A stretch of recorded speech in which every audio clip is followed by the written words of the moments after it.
Hello, everyone, and welcome to another Premier Injuries Daily Update. We're in the midst of game week 15. So before I provide an update on those weekend injuries, we'll have a look at some team news ahead of the game at Goodison Park. For the Toffees, Rafa Benitez could welcome Yerry Mina back to the squad. He's training again following a hamstring issue, while Andre Gomez is another who's in with a chance. He's been sidelined for a couple of months due to a calf issue. For Arsenal, Granit Xhaka, well ahead of schedule. Initial timeline had him returning in around mid-January. Then that was moved forward to in and around Christmas. But over the weekend, we actually seen him training fully with the squad. Now, Mikel Arteta wouldn't commit whether he would make, but he's certainly very close, and he has an outside chance of maybe being named on the bench. Emile Smith-Rowe, he's another concern, picked up an issue during defeat at Old Trafford, during a 3-2 defeat. Now, he has been progressing over the weekend, but it's a 50-50 call whether he's going to be involved or not. Chances are, Mikel Arteta may err on the side of caution and put him on the bench, as he did with Bukayo Saka against Manchester United. He had been suffering with a hip problem. Now, back to those games over the weekend. It was a great result for West Ham, come from behind 3-2 victory over Chelsea. However, that victory was marred by injuries to two key players. First and foremost, Ben Johnson hamstring problem.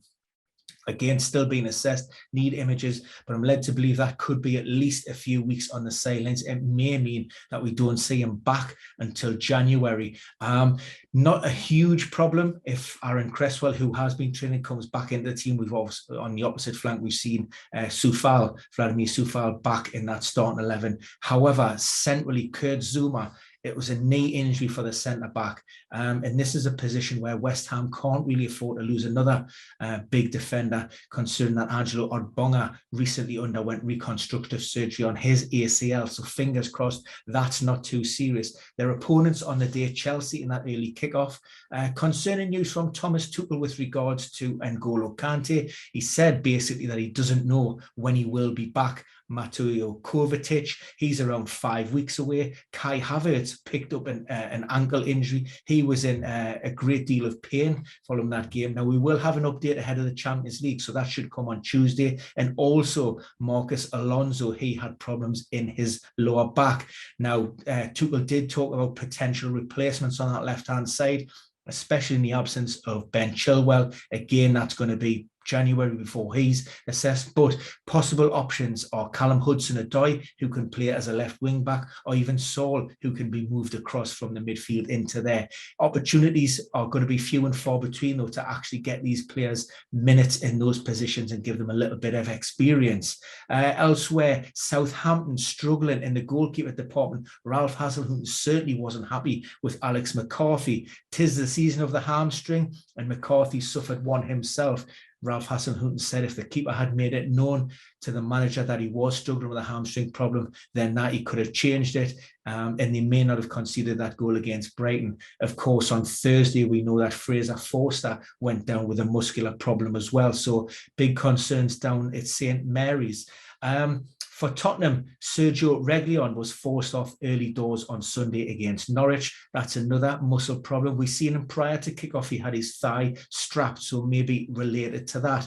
Antonio Conte confirms that he doesn't think the problem's too serious, and also the player himself, take it with a pinch of salt, produced an update on his Instagram account saying, "Don't sell me just yet, FPL managers. I'm going to be back soon, hopefully." Nothing mentioned post-match of Pierre-Emile Højbjerg, being in great form for Tottenham, probably one of the few shining lights along with Heung-min Son, even through the Nuno. He looked to have a apparent groin problem, and also Emerson Royal missed out in that Norwich game because of due to illness. Now, Tottenham are playing in the Europa Conference this week, so we should have an update on those players on Wednesday. For Brentford, Thomas Frank confirmed that Ivan Toney missed out at the weekend after testing positive for COVID. Now, we know he's going to be at least 10 days on the sidelines, so that certainly rules him out of game week 16 and probably game week 17. Realistically, maybe it's game week 18, but we'll see. Obviously, the virus affects players in different ways, and we don't know if he's asymptomatic, if he's able to get any training away from the group. For Leeds, their problems are mounting. On one hand, we had Luke Ayling and Patrick Bamford come off the bench to score that late equaliser. However, they lost Liam Cooper to a hamstring problem and also Calvin Phillips. Now, those players are being assessed to determine the extent of those, but not great given that they've got one of the worst runs over the next 5 game weeks in terms of fixture difficulty. All was well at Brighton up until the last 2 games. Stephen Alzate and Danny Welbeck were the only 2 options. But since then, they finished the last 2 games with 10 men. At the weekend, they did manage a late equaliser, another Mupai equaliser. But Graham Potter, we've seen Leonardo Trossard stretch it off.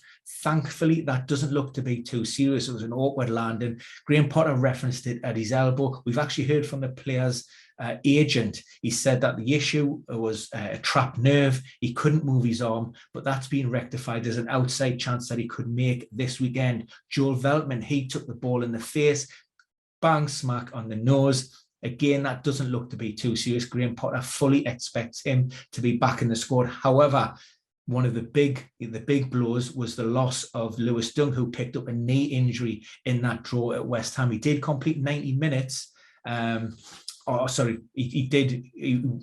He did complete 90 minutes, but he pulled off, and I think was in time added on. And that knee injury looks to rule him out for the remainder of the year. We don't have any kind of definitive timeline on when he will be back, but we know it's highly unlikely that he's going to be playing again in December. So yeah, look, lots there to cover. Keep following and watching and subscribe for more updates. If we have something more on Zuma and Dunk in particular, because they're the 2 sort of big knee injuries from this weekend, we will produce a standalone video so we can look at maybe how each teams can cope in and around with losing those sort of key players. So like I say, subscribe and you will be notified as soon as the video drops. And if you like these videos, pop your comments in the box below. And yeah, look, we do see them all and we try to answer as many as possible. But for now, guys, that's it. Thanks a lot for listening.